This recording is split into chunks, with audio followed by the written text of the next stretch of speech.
నమస్తే. Welcome to VSB Telugu audio novels or కథలు. నవల శీర్షిక మనిషికి మనిషికి మధ్య. రచన వి రాజా రామ్మోహన్ రావు గారు. ఈ నవల 1979వ సంవత్సరం నవలల పోటీలో ప్రథమ బహుమతి పొందిన నవల. తన రచనలను VSB Telugu audio novels or కథలు శ్రోతలకి వినిపించడానికి అనుమతి ఇచ్చిన వి రాజా రామ్మోహన్ రావు గారికి ధన్యవాదాలు తెలుపుకుంటూ ఇక కథలోకి వెళితే, గాలి పూర్తిగా విశ్రాంతి తీసుకుంటుంది. మండుతున్న ఎండలో సుత్తులు పారలు లారీలతో సమానంగా పనిచేస్తున్నారు. వాళ్ళ వైపు వాళ్ళ శరీరాల మీద మెరుస్తున్న చెమట వైపు చూస్తున్న లక్ష్మీపతి ఆలోచనలో ఎకనామిక్స్ కదిలాయి. గొడుగు వేసుకుని నిలబడ్డ ఎండవేడి తెలుస్తూనే ఉంది. ఎండవేడి కలిగిస్తున్న బాధ కన్నా అలా నిలబడాల్సి వచ్చినందుకు, అలవాటు లేని ఆ గొడవ నెత్తిన పడినందుకు ఎక్కువ బాధగా ఉంది లక్ష్మీపతికి. అప్పారావు బాబు, ఎవర కొత్త మడిసి గొడుగేసుకుని గద్దలా సోతండాడు అని అడిగాడు వీరయ్య లక్ష్మీపతి వైపు చూపిస్తూ. ఏంటిరా ఎవరు అంటూ తల తిప్పి వెనక్కి చూసిన అప్పారావుకి లక్ష్మీపతి కనిపించాడు. భలేవాడివే, చూస్తూ చెప్పవేంటి వీరయ్య, అయ్యగారి బావగారు లక్ష్మీపతి గారు అంటూ గబగబా అటువైపు పరిగెత్తాడు అప్పారావు. పరిగెడుతూనే ఎండ తగలకుండా తలమించి చెవుల మీదుగా కట్టుకున్న రుమాల్ని తీసేశాడు.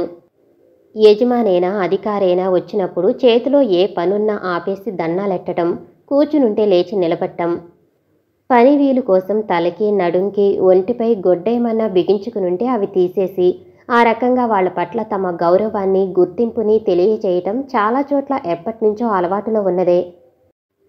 అప్పారావు యజమానుల వైపు మనిషి అవటం వల్ల మరింత మర్యాద చూపించాడు. పరుగు పరుగున లక్ష్మీపతి దగ్గరకు చేరి 2 చేతులతో దండం పెట్టాడు. పెట్టి, అయ్యగారు ఎండను పడొచ్చారు, అలా నీడను కుర్చీ వేయించనా, కూర్చుంటారా అన్నాడు. వద్దులే కాని పనెలా జరుగుతుంది అన్నాడు లక్ష్మీపతి అప్పారావు వైపు చూస్తూ. బాగానే ఉందండి, కానీ అయినా మన రంగారావు గారు రాత్రికి మిమ్మల్ని కలుసుకోమన్నారండి. రాత్రికి ఇంటికొచ్చి వివరాలన్నీ చెబుతానండి అన్నాడు. లక్ష్మీపతికి అప్పుడు నిర్ధారణ అయింది వాడే అప్పారావని. అంతకుముందు చూసినా గుర్తుగా వాడే అప్పారావని గుర్తించేంత అవసరం రాలేదు లక్ష్మీపతికి. ఇది సంగతి. సాయంత్రం పని అయ్యాక అప్పారావునొచ్చి వివరాలన్నీ చెప్పమన్నాను, జాగ్రత్తగా చూసుకో అని పొద్దున బావమరిది రంగారావు చెప్పిన మాటలు గుర్తొచ్చాయి. సరేలే, వెళ్ళి పని చూసుకో, రాత్రి కనపడు అన్నాడు లక్ష్మీపతి. చిత్తం అన్నాడు అప్పారావు ఓ అడుగు వెనక్కి వేస్తూ. అక్కడి నుంచి చూస్తుంటే స్పష్టంగా ఎవరేం చేస్తున్నారో వివరంగా కనబడకపోయినా ఏ వైపు ఏం జరుగుతుందో కనిపిస్తుంది. ఒంటి మీద అక్కడక్కడ జేగురు రంగు అద్దుకున్నట్టు ఆ నేల, ఎత్తుపల్లాలు, నున్నటి రాళ్ళ మీద ఎండపడి మెరిసే చిత్రమైన మెరుపు లక్ష్మీపతి ఇదివరకు చూశాడు. మార్పల్లా కుడిచేతి వైపు పర్లాంగు దూరంలో సుమారు 100 అడుగుల ఎత్తున్న ఆ కొండని మరింతగా దొలిచినట్టు కనిపించింది. కొండని తొలిచి మెట్లు మెట్లుగా కాకిరాయిని పగలగొట్టినంత మేర ఎరుపు రంగు మరింత ఎక్కువగా ఉంది. మనుషులు ఎత్తలేనంత పెద్ద సైజు రాళ్ల దగ్గర నుంచి 4-5 సాయం పట్టి మొయ్యగల రాళ్ల వరకు కొండ దగ్గర ఆ ప్రాంతమంతా చాలా చోట్ల పడున్నాయి. పెద్ద పెద్ద ఆ రాళ్లని పగలగొట్టడం, గ్రేడింగ్ చెయ్యటం, సైజు వారీగా పగలగొట్టిన రాళ్ళని లాట్లు కట్టడం, ఇవన్నీ కొండ నుంచి ఓ 2 పర్లాంగుల దూరంలోనే జరుగుతున్నాయి. దీర్ఘ చతురస్రాకారంలో కుప్పలు కుప్పలుగా ఉన్న రాళ్లని ఇనుప గబేళాల్లోకి ఎత్తుకుని లారీలోకి లోడ్ చేస్తున్నారు. రాళ్ల చప్పుడు వింటూ మరి కాసేపు అలాగే ఆ ఆవరణంతా కలయ చూశాడు లక్ష్మీపతి. అక్కడుండి తను చేసేదేం కనిపించలేదు. వెళ్ళి పని చూసుకోమని చెప్పినా అక్కడి నుంచి లక్ష్మీపతి కదలే వరకు తను కదలకుండా అలాగే నిలబడ్డాడు అప్పారావు. మరి కాసేపటికి లక్ష్మీపతి కారెక్కి వెళ్ళిపోయాక తిరిగి కూలీలు పనిచేస్తున్న వైపు నడిచాడు అప్పారావు. అలా నడుస్తూ ఏంతో ఎలా ఉంటుందో ఎవ్వారం అనుకున్నాడు. జేబులోంచి దువ్వెన్ని తీసుకుని తలదువ్వుకున్నాడు. మెడమేంచి రుమాలు తీసుకుని తిరిగి చెవుల మీద కట్టుకున్నాడు. నీలం రంగు ప్యాంటు, తెల్ల చొక్కా, కాళ్ళకి క్యాన్వాస్ బూట్లు, సన్నగా పొడుగ్గా ములక్కాళ్ళ నడిచొస్తున్న అప్పారావుని చూస్తూ, ఈడి పనే నయం, అంతా పైపైన పనే, సుడిగాడు అనుకున్నాడు వీరయ్య పైగుడ్డతో ముఖం తుడుచుకుంటూ. అవే మాటలు కాకపోయినా అలాంటి భావమే అక్కడ పనిచేస్తున్న చాలామంది మనసుల్లో గతంలో చాలాసార్లు మెదిలింది. కొంచెం కాలు చెయ్యి చురుగ్గా కదపండహే, ఇవాళ బొత్తిగా పని కాలేదు అన్నాడు అప్పారావు. ఎవరూ ఏం మాట్లాడలేదు. మాట్లాడాల్సిందేమీ లేదని. మధ్య మధ్యలో అలా అంటుండటం పని మీద సూపర్వైజర్ గిరి వెలగబెడుతున్న అప్పారావుకి అలవాటేనని వాళ్ళకి తెలుసు. అప్పారావు వస్తే కానీ విషయం సరిగ్గా అర్థం కాదు అనుకున్నాడు ఆలోచిస్తూ కూర్చున్న లక్ష్మీపతి. హాల్లో కూర్చున్నాడు లక్ష్మీపతి.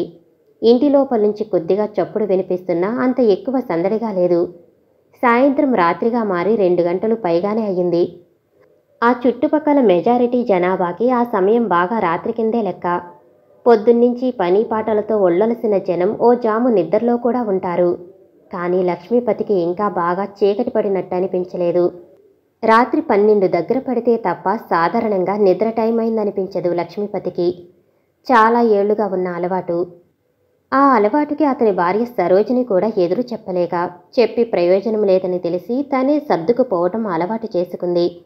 ఆవిడ పొద్దున్నే లేవక తప్పదు కాబట్టి మధ్యాహ్నం నిద్ర అలవాటు చేసుకుంది. జిన్, లెమన్, కార్డియల్ సరైన పాళ్లలో కలిపి పెద్ద ఫ్లాస్క్లో పోసి లక్ష్మీపతి పక్కన ఎప్పుడో పెట్టింది. మంచి డిజైన్తో పాటు లోపల ఏముందో కనబడనీయని చిక్కటి నీలం రంగు గాజు గ్లాసుతోటి ఆ ఫ్లాస్క్ తోటి హాల్లో కూర్చుని ఆలోచిస్తున్నాడు లక్ష్మీపతి. ఆ రోజు పొద్దున బావమరిది రంగారావు వచ్చి వెళ్ళినప్పటి నుంచి అనేక రకాలుగా ఆలోచన సాగుతూనే ఉంది లక్ష్మీపతికి. సరోజిని మెళ్ళో 3 ముళ్ళు వేసిన 3వ నాటికే లక్ష్మీపతికి సరోజిని పుట్టింటి సంగతి అర్థమైపోయింది. ఆ ఇంటికి, ఆ ఇంటి అధికారానికి మరో పేరు రంగారావు. అతను చాలా తక్కువ మాట్లాడతాడని, మాట్లాడిన ప్రతి మాట శాసనంలా చలామణి అయ్యేలా అతను పరిస్థితుల్ని అదుపులో పెట్టుకోగలిగిన సమర్థుడని స్పష్టంగా తెలిసింది. రంగారావు అధికారంతో పాటు లక్ష్మీపతికి అర్థమైన విషయం మరొకటుంది. రంగారావుతో తను ఏ విషయంలోనూ తోగలేడు. అన్ని రకాలుగా బావమరిదిదే పై చెయ్యి. బంధుత్వం లేకపోతే అసలు సరోజినిని తనకిచ్చి చేసుండేవారు కాదేమో అనిపించింది. ఏమైనా బావమరిది రంగారావుకి అనుగుణంగా నడిస్తేనే తనకేమైనా బతుకు, లేకపోతే లేదు. ఎదురు తిరిగితే తనని నిమిషంలో రంగారావే కాదు, సరోజిని కూడా కాదని పుట్టింటిని ఆశ్రయిస్తుంది. అందుకని రంగారావుకి అనుగుణంగానే నడవటం మంచిదని నిర్ణయించుకున్నాడు. అలాగే నడుస్తున్నాడు. జీవితం ఖుషీగా కోరుకున్నప్పుడల్లా నిషాగా గడుస్తుంది. ఎటువంటి వాడికైనా ఏదో బాధ అని లక్ష్మీపతికి మనసు లోపల ముల్లులా అప్పుడప్పుడు కదిలే బాధ ఒకటుంది. అది బావమరిది చేతి కింద పడుండి చెప్పినట్టు చేయాల్సి వస్తుందే అని. అయినా తను ఈ బాధని చేస్తే పైకి రానియడు. కనీసం భార్య ముందైనా చూచేయగా చెప్పలేదు సరికదా. ఎప్పుడు ఏ స్థితిలో బయటపడుతుందో తన మనోభావనని చాలా జాగ్రత్తగా ఉంటాడు.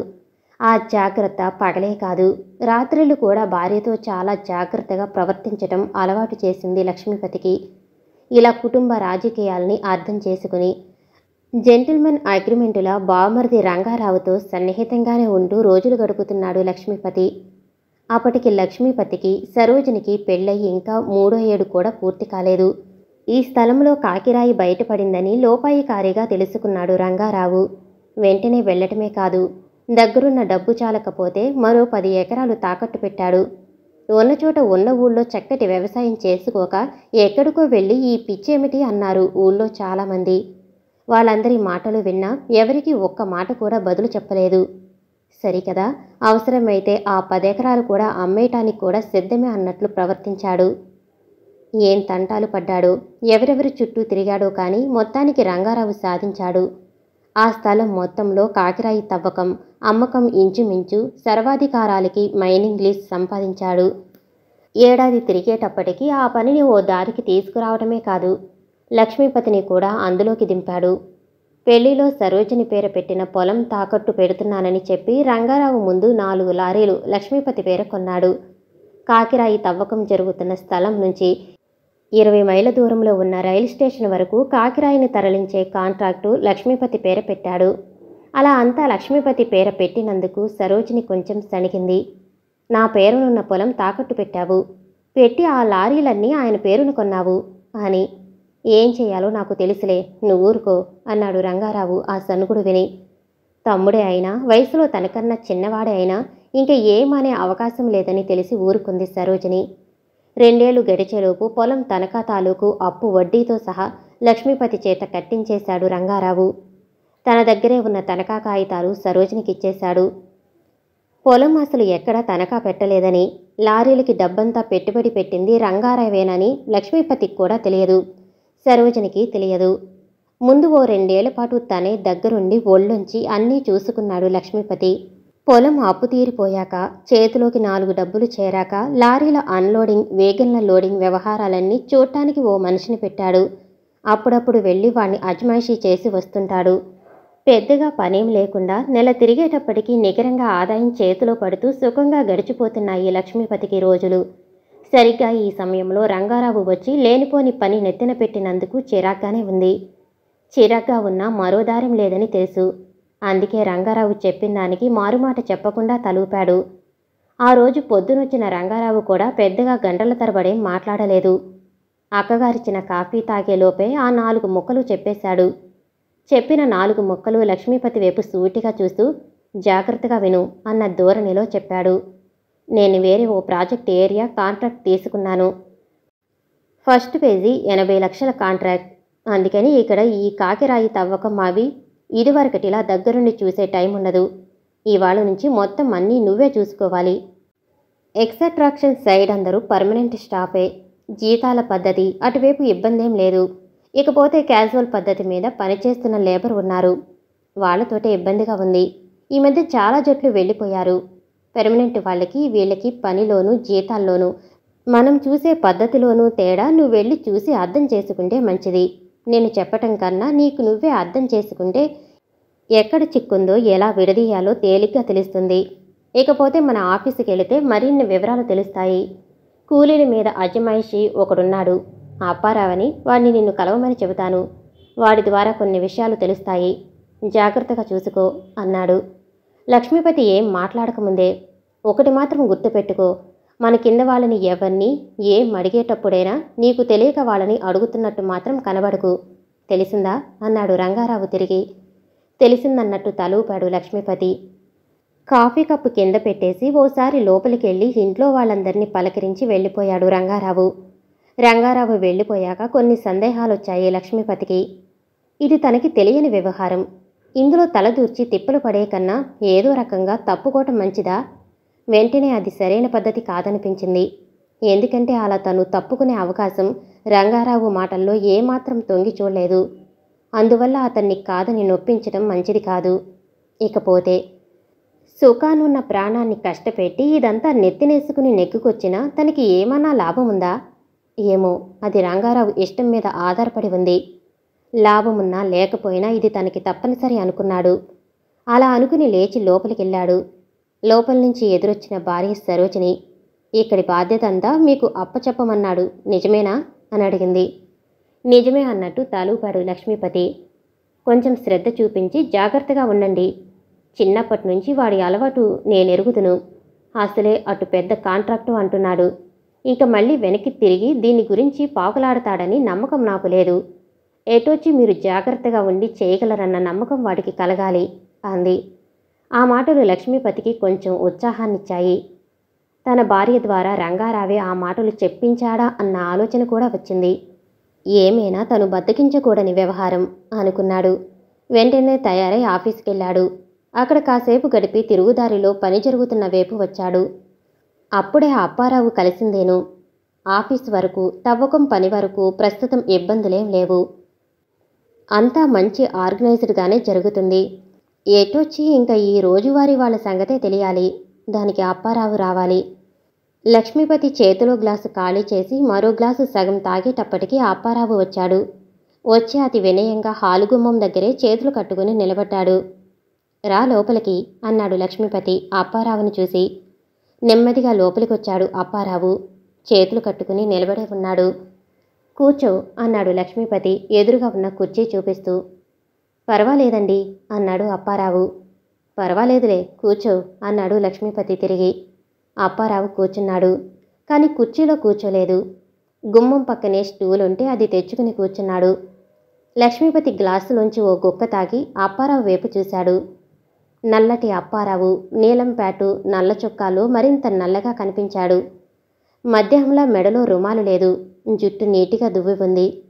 ముఖానికి పౌడరు కోట కనిపిస్తుంది. మధ్యాహ్నం పని దగ్గర అప్పారావు వేషానికి ఇప్పటి అప్పారావు వేషానికి తేడా స్పష్టంగా కనిపించింది లక్ష్మీపతికి. ఊసరవెల్లిలా రంగులు మార్చగలడు, పనికొచ్చే ఘటమే అనుకున్నాడు. సూటిగా కాకపోయినా వాలు చూపులతో నేల చూపులతో లక్ష్మీపతి ఉన్న పరిస్థితి అప్పారావు గమనించాడు.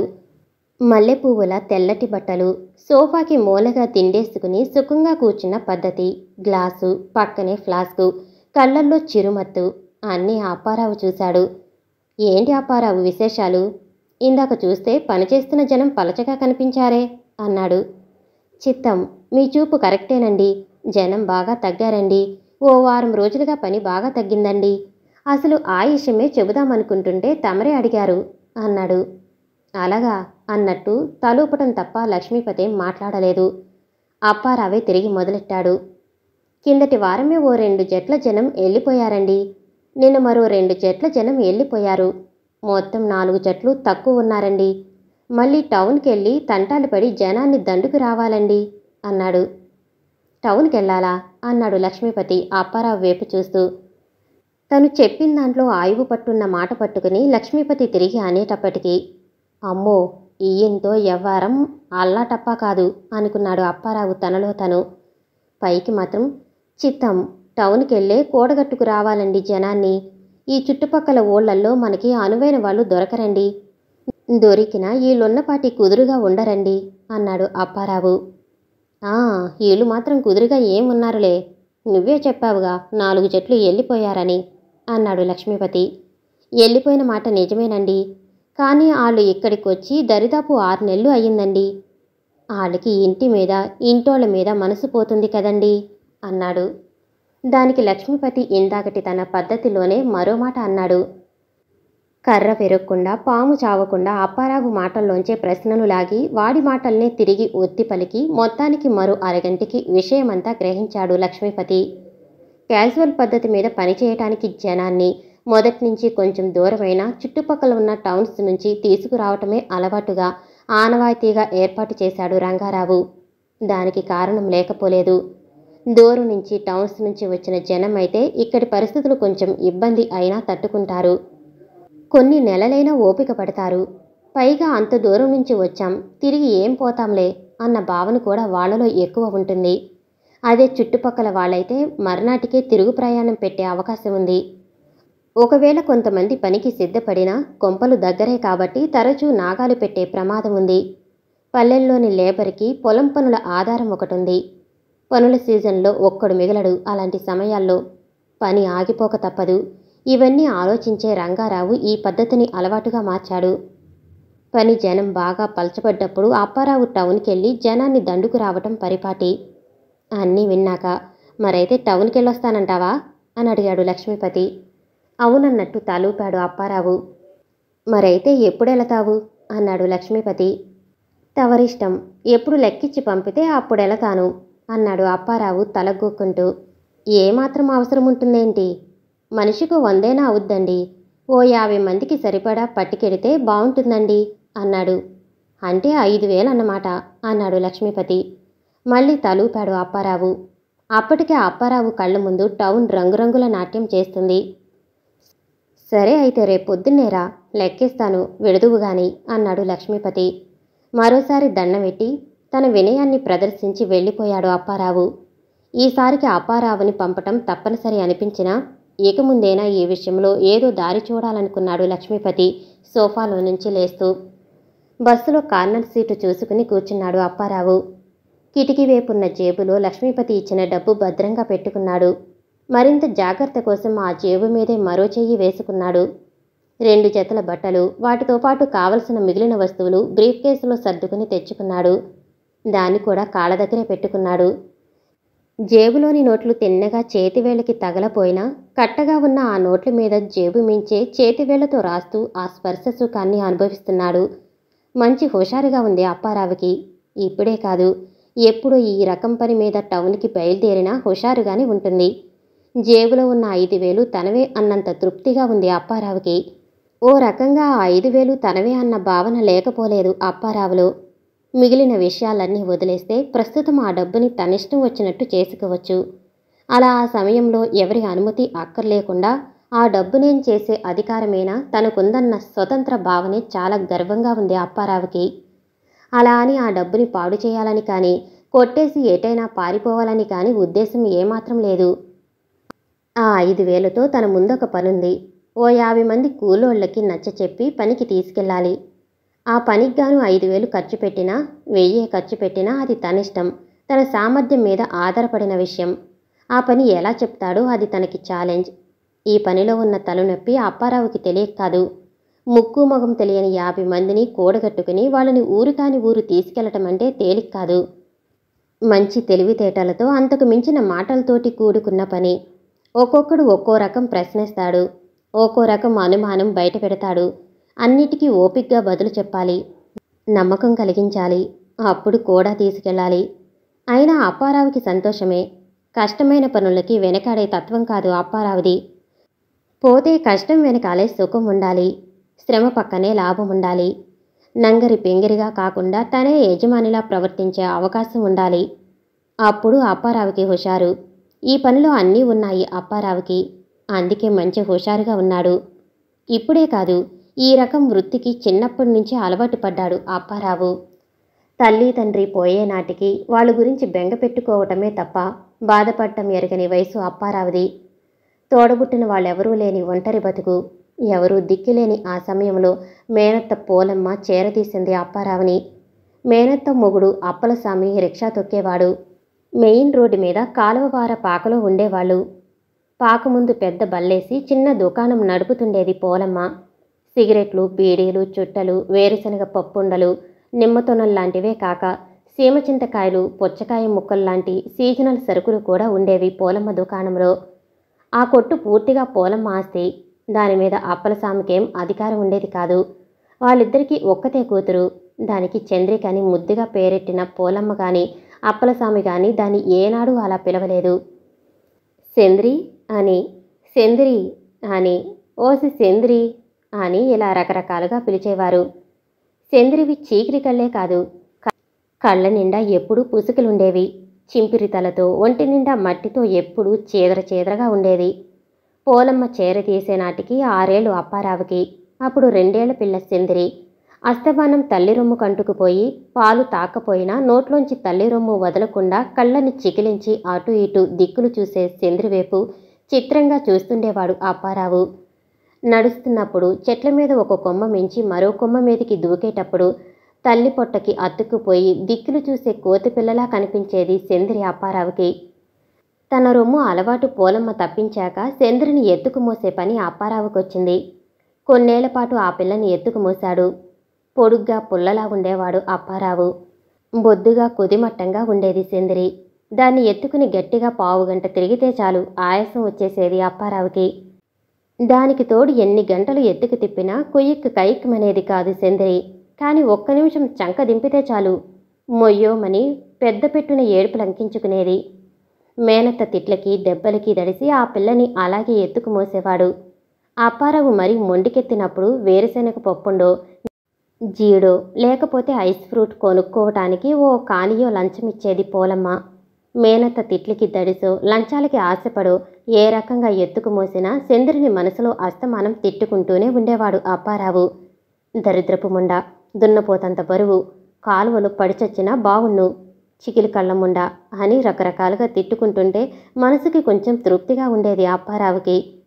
సెందిరికి 4వ ఏడు నిండాక దాన్ని ఎత్తుకు మోసే యాతన తప్పింది అప్పారావుకి. దానికి కారణం సెందిరి వయసు కాదు, అది పెరిగిన సైజు.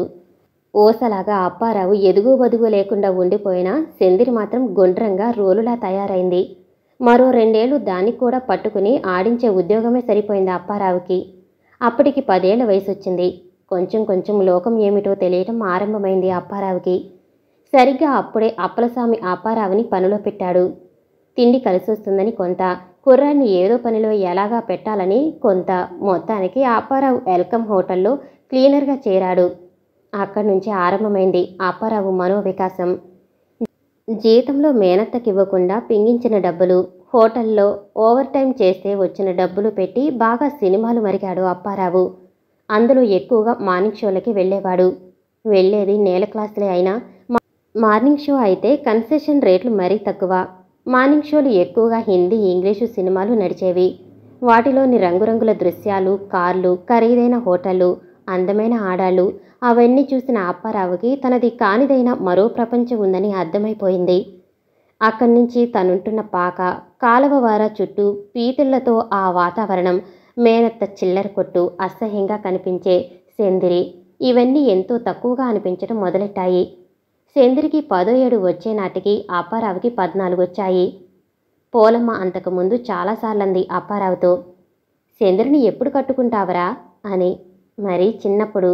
ఛీ నే చేసుకోను అనేవాడు. ఆ తర్వాత కాదనటం మానేశాడు. లేకపోతే ఆ ఇంట్లో తన పబ్బం గడవదని గ్రహించాడు అప్పారావు.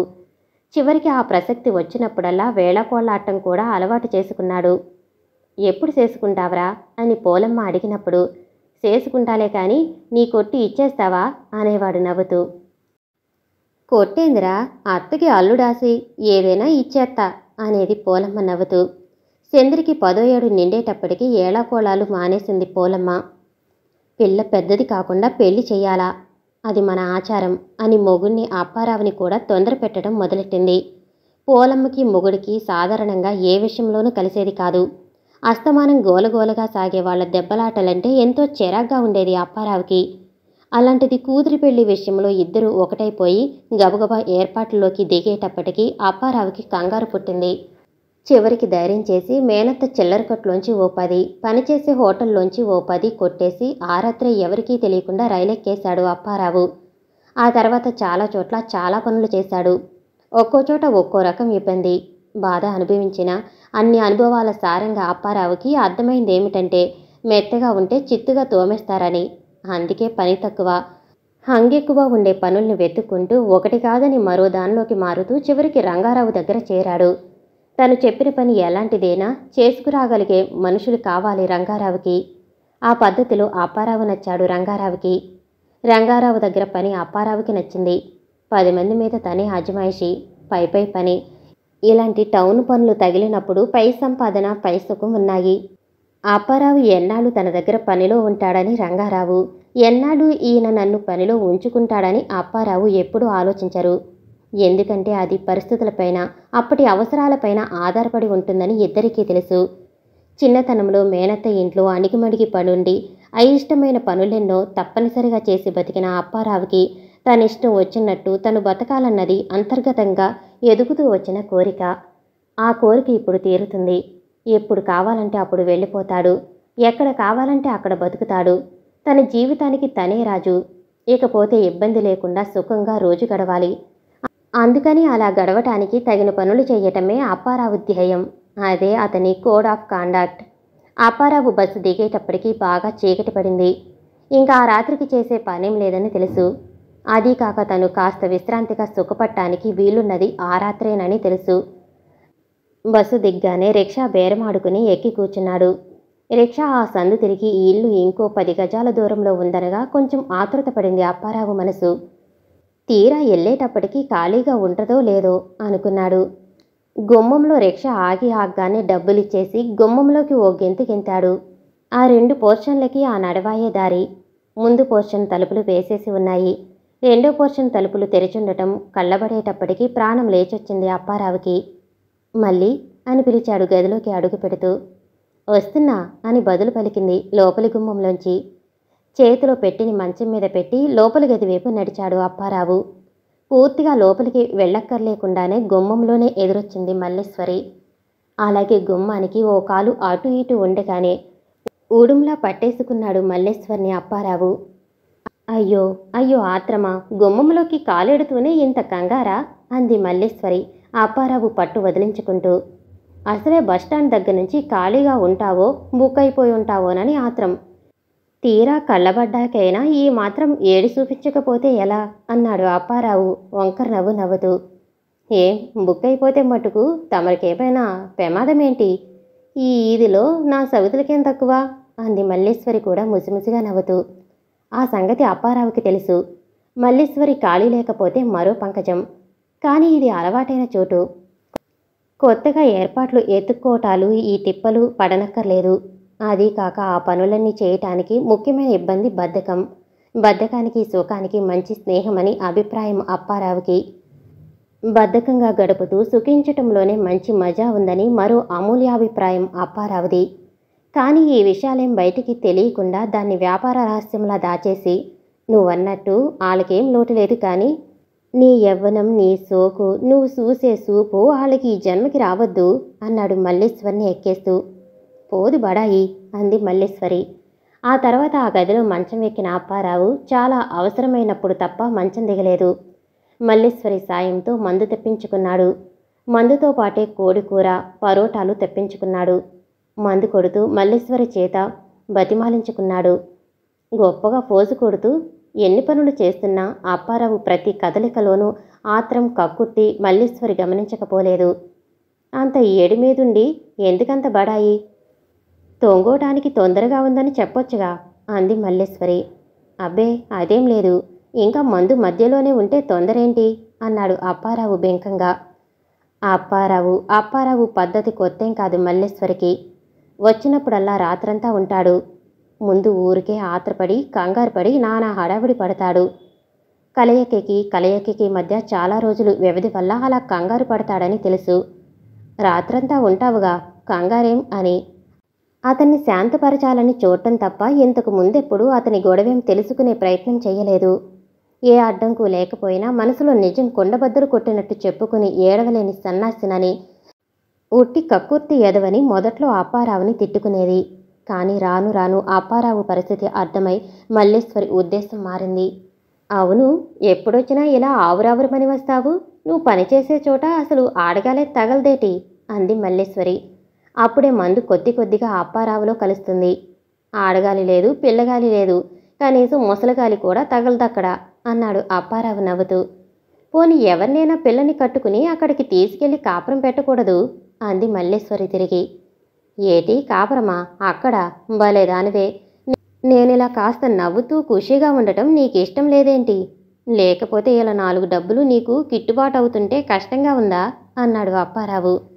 సర్లే, నా గొడవ వదిలేయి, కానీ నీ సంగ చెప్పు అంది అప్పారావు వైపు చూస్తూ. అప్పారావుకి మత్తు మరింత పెరిగింది. ఇదిగో, ఇందులో నీ సంగతి నా సంగతి అని ఏరు లేవు, రెండు ఒకటే సంగతి, తెలిసిందా? డబ్బు సంగతి, ఇద్దరిది డబ్బు సంగతే. అక్కడ మేం కాపరాలెట్టుకుని కులాసాగా బతికేసేదంతా జీతాలివ్వడు మా రంగారావు బాబు. అది ఆయన పాలసీకే విరుద్ధం. మేమందరం ఇలా నెలకోసారి, 2 నెలలకో, 3 నెలలకో కాపురం చెయ్యటమే అంతే. అంతకు మించిన బతుకులు కావు. ఎవడైనా నాలాంటోడు తెలివి తక్కువగా పప్పులో కాలేసి కాపురం పెట్టాడా సచ్చాడే. అటు ఆడి పెళ్ళం భోంచేసేది అన్నం కాదు, దరిద్రం అన్నాడు. అలా అంటుంటే అప్పారావుకి కుదురుగా చేసుకుంటున్న రంగారావు, లక్ష్మీపతుల కాపురాలు కళ్ల ముందు మెదిలాయి. ఆ మాటలు విన్నాక కూడా మల్లీశ్వరికి పూర్తిగా విషయం అర్థం కాకపోతే అలాగే మత్తుగా మరిన్ని వివరాలు చెప్పాడు అప్పారావు. ఆ కాకిరాయి తవ్వకం జరిగే చోట తనలాంటి వాళ్ళ ఉద్యోగాలు ఎంత అస్థిరమో, దగ్గరలో ఏ వసతి లేని అక్కడ కాపురం పెడితే గడవటం ఎంత కష్టమో, అలాగే ఒంటరిగా గడిపితే, కొంచెం పొట్టకక్కుర్తి పడితే కొద్దో గొప్పో డబ్బు ఎలా నిలవేసుకునే అవకాశం ఉందో అన్నీ చెప్పాడు. ఆడగాలి లేని అలాంటి చోట కొన్ని నెలలు గడిపి ఆత్రంగా వచ్చిన అప్పారావు లాంటి వాడికి ఆ ఒక్క రాత్రిలో ఎంత సుఖాన్ని పిండుకోవాలనుంటుందో అర్థమైంది మల్లీశ్వరికి.